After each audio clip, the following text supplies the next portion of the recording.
Je vous remercie d'accueillir Olivier Père pour venir présenter cette séance. Je ne vous cache pas que je me sens tout petit à côté de lui. Ça fait une trentaine d'années qu'on se côtoie.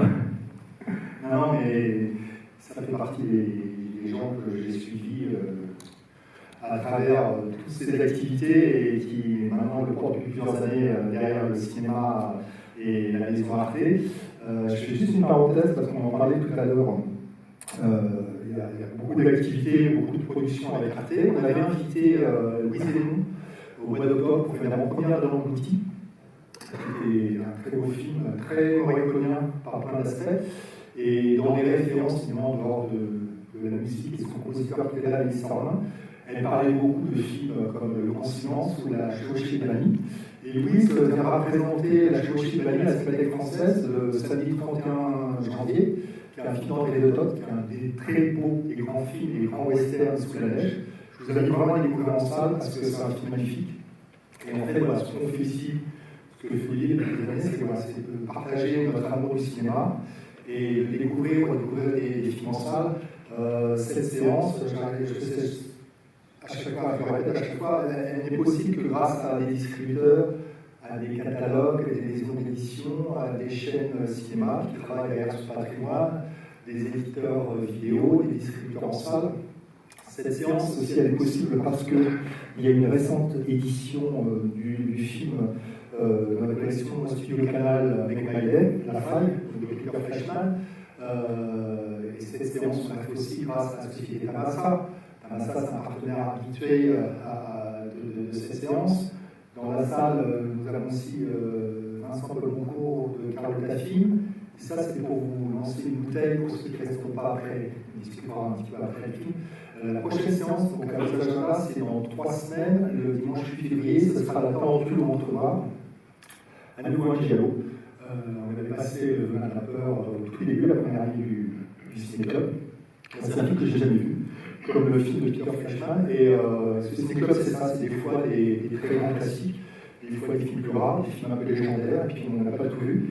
Et c'est vrai qu'Olivier, il a écrit longtemps aux Arts du film. Moi, je l'ai croisé, la première fois que je pouvais présenter des films, c'était à la Cinémathèque française. Il était à la classe des réalisateurs. Je n'ai jamais été au Festival de Locarno. Voilà, maintenant il y a Arte qui est en tour. Et voilà, Olivier c'est aussi un peu occupé du Festival de Locarno. Je salue aussi dans la salle Sophie Miro qui s'occupe du Festival de La Rochelle. Enfin voilà, au Festival de La Rochelle. Le Festival de La Rochelle. Et en fait, moi, l'idée de cette séance spécifique, parce qu'on essaie de trouver des idées à chaque fois sur la séance d'après, c'est lors d'une réunion autour d'éditeurs vidéo, qui avait lieu au Forum des Images en décembre, et toi tu venais donc de sortir ce livre aux éditions de La Martinière, autour de Michel Piccoli. Michel Piccoli aurait eu 100 ans le 27 décembre dernier, et il n'y avait pas de livre. Enfin, il y avait peut-être des choses autour de Michel Piccoli, mais là c'est vraiment un très beau livre, donc qui suit une espèce de chronologie. Il y a des chapitres qui est très très bien documenté, il y a des très belles photos, il suit aussi beaucoup de témoignages. Je te tends la perche maintenant. Voilà, je suis de très bonne main. Encore une fois, ils sont très petits parce que Olivier, c'est un passeur, c'est un passionné. Il a un blog aussi. Je vous invite vraiment à consulter son blog parce qu'il partage des films très très différents. Pas que les productions et les coproductions Arte. Et ça fait plaisir parce que voilà, c'est quelqu'un qu'on aime lire et qu'on aime suivre aussi à travers son blog. Du fond du cœur, merci. Merci beaucoup, bienvenue. Et alors, quand je finis un autre truc. Non, mais c'est important parce que pour moi ça me touche. En fait, surtout, moi j'étais super touché parce que je suis aussi distributeur. On avait ressorti Mon nom et personne, et Olivier s'était proposé. Il avait fait une très belle séance présentée au Festival de La Rochelle de Mon nom et personne. C'était l'avant-première du film. Et à la rentrée ici, on avait une très très belle avant-première aussi. Donc merci. Toujours sous le signe d'Ennio Morricone. Voilà. Bonjour, merci Marc. Et effectivement, ce film, c'est La Faille de Peter Fleischmann. Et si vous n'êtes pas très nombreux ce matin dans la salle, c'est normal parce que c'est un film que peu de gens connaissent en fait. C'est un film qui est sorti en 1975 et au moment de sa sortie, il n'a eu absolument aucun succès, ni critique ni commercial. Ensuite, il a complètement disparu des radars. Et quand j'ai écrit ce livre sur Piccoli, je n'avais pas vu le film. Ça fait partie des films que j'ai découvert à cette occasion et que j'ai trouvé le film très, très surprenant. En tout cas, c'était une très bonne surprise. Et donc, je me réjouis que Studio Canal, qui avait ce film dans son catalogue, ait permis enfin de le redécouvrir dans des bonnes conditions, en Blu-ray, en DVD dans la collection de Jean-Baptiste Toré. Alors, ce film, pour le situer, c'est un film donc, de 1975. C'est adapté d'un roman d'un écrivain grec, Tamarakis, qui est un écrivain qui avait beaucoup de succès. Le livre était sorti au début des années 60, je crois. Et surtout, on peut parler de Peter Fleischmann, puisque c'est un cinéaste lui aussi un peu oublié, qui est surtout connu pour son premier long métrage de fiction, Scène de chasse en Bavière, qui date de 69. Et Fleischmann fait partie de cette génération du jeune cinéma allemand, apparu à la fin des années 60, donc un peu avant Wenders, Herzog et Fassbinder, plutôt très contemporain de Volker Schlöndorff. D'ailleurs, Fleischmann et Schlöndorff ont pas mal de points en commun, puisqu'ils ont étudié le cinéma en France. Ils ont été assistants réalisateurs en France avant de passer à la mise en scène. Et Fleischmann avait été, je crois qu'il a fait l'IDEC comme Schlöndorff, et puis il avait été assistant sur un film français de Jean Chapot qui s'appelle La Voleuse, et qui était le premier film qui réunissait Michel Piccoli et Romy Schneider. Donc ça veut dire que Piccoli et Fleischmann se connaissaient depuis cette époque. Et le film, je dis ça parce que le film est non seulement interprété par Michel Piccoli, mais aussi coproduit par Michel Piccoli, puisque Piccoli, dans les années 70, avait créé une éphémère société de production, qui a duré une dizaine d'années, et qui lui a permis de coproduire pas mal de films de réalisateurs amis comme Marco Ferreri, et de s'investir dans des projets très, très ambitieux et donc difficiles à financer. Donc il a pris beaucoup de risques en tant que producteur, des risques qui n'ont pas vraiment été récompensés, puisque la plupart des films qu'il a produits ont été de gros échecs, et en tout cas l'ont poussé à mettre la clé sous la porte au début des années 80. Et la faille a aussi la particularité d'être co-scénarisé par Jean-Claude Carrière, que je ne vous présente pas, mais qui est un scénariste qui a beaucoup travaillé, évidemment avec Buñuel, donc avec Michel Piccoli, mais aussi qui a écrit plusieurs films pour Peter Fleischmann, comme Dorothea, par exemple, ou La maladie de Hambourg. Donc c'est un film qui réunit des gens qui avaient déjà pas mal travaillé ensemble. Alors, c'est un film qui est, comme je le disais, qui est à la fois étonnant et étrange, dont il vaut mieux ne rien savoir avant de le découvrir. Donc je vais laisser le mystère sur le film. Simplement, comme je le disais, c'est après un roman grec, et c'est un film qui se déroule dans un pays qui n'est jamais nommé, mais qui est de toute évidence la Grèce, qui se déroule dans une dictature. Donc on comprend très, très aisément qu'il s'agit de la dictature des colonels. Et le film a été tourné en 1975, et le tournage a débuté quelques jours ou quelques semaines après la chute du régime des colonels. Donc cette dictature militaire qui a duré entre 67 et 75 à peu près. Et le film se situe dans un contexte de dictature militaire, avec une répression policière et politique très, très, très forte. Et ce film s'inscrit quand même dans un courant qui est très, très vivace dans les années 70, qui est le film politique.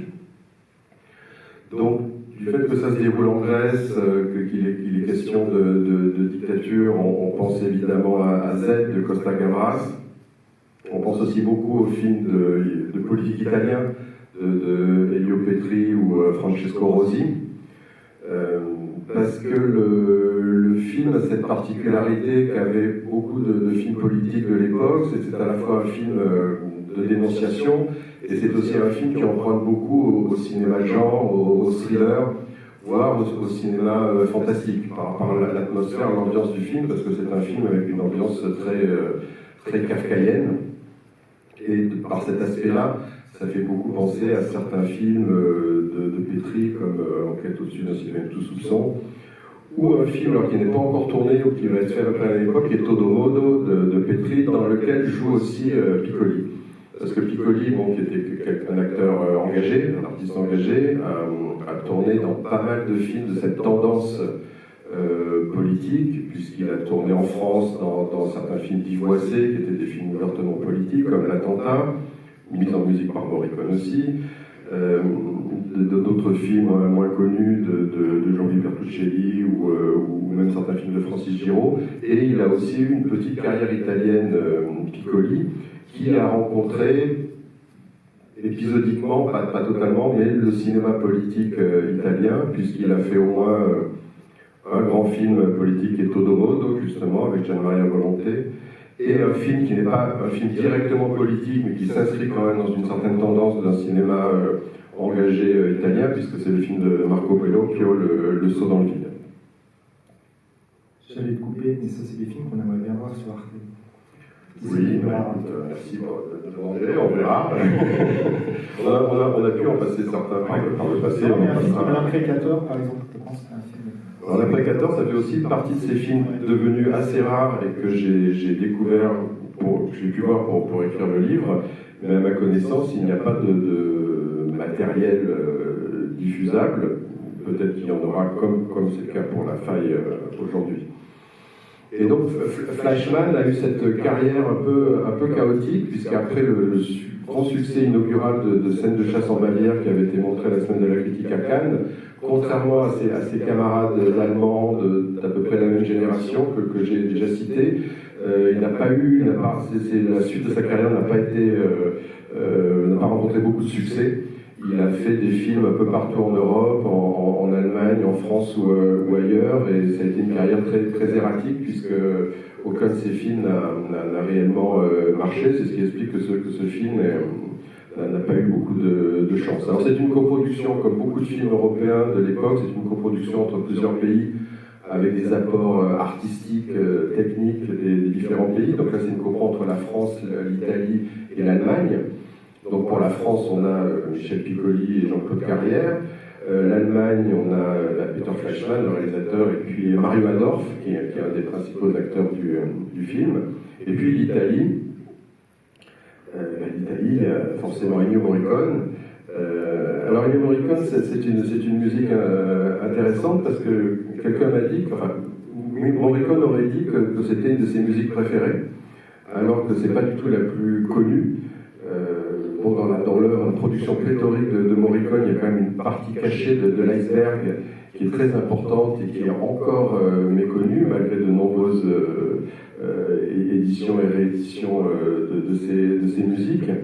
Et ça fait partie non seulement parce que le film n'est pas connu, mais la musique elle-même n'est pas très connue. Et je pense que Morricone aimait beaucoup cette musique parce que ça fait partie de ces musiques un peu plus dissonantes, expérimentales, qu'il aimait beaucoup faire pour des films d'auteur, mais aussi pour des films commerciaux, comme c'est Gialli. Donc des musiques un peu stridentes, un peu déconcertantes, avec quand même des aspects qui peuvent rappeler certaines musiques qu'il avait faites pour Elio Petri, donc pour d'autres films politiques de la même époque. Et puis aussi, il y a une contribution italienne qui est très importante dans le film, c'est la photo qui est signée Luciano Tovoli.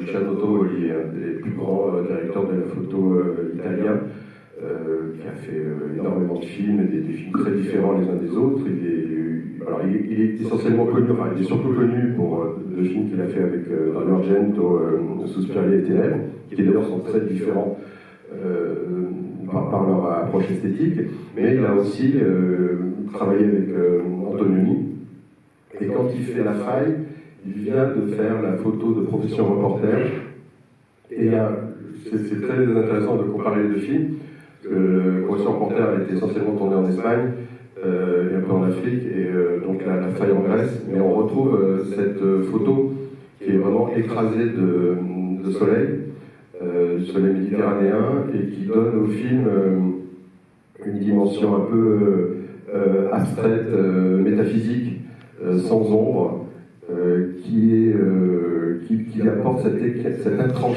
étrangeté au film, qui n'est pas un simple film de dénonciation politique, mais qui tend vers la fable, vers quelque chose de plus abstrait. et qui donne au film un ton assez exceptionnel. Alors le film est aussi remarquable pour l'autre contribution italienne qui est Ugo Tognazzi, qu'il ne faut pas oublier, parce que Tognazzi et Piccoli se connaissaient bien, ils avaient eu l'occasion notamment de faire La Grande Bouffe. Piccoli avait des grandes amitiés avec certains réalisateurs, mais aussi avec certains acteurs. Il était très ami avec Tognazzi et Marcello Mastroianni. Et là encore, comme Piccoli, en tant que producteur, a sûrement fait partie des gens qui ont proposé à Tognazzi de jouer dans ce film. Et Tognazzi est un peu, non pas un contre-emploi, parce que c'est vrai que Tognazzi il est surtout connu pour ses comédies, mais il avait aussi participé à des films un peu plus sérieux, comme des films d'Elio Petri d'ailleurs, La propriété plus vol. Et le duo qu'il forme est vraiment absolument génial. Voilà, je ne sais pas quoi dire de plus sur ce film. C'est vraiment une belle redécouverte. Juste, je ne sais pas si tu vas rester voir le film, par rapport au livre, comment est venu l'idée? Tu as été contacté? C'était une envie personnelle? C'était autour de ce centenaire?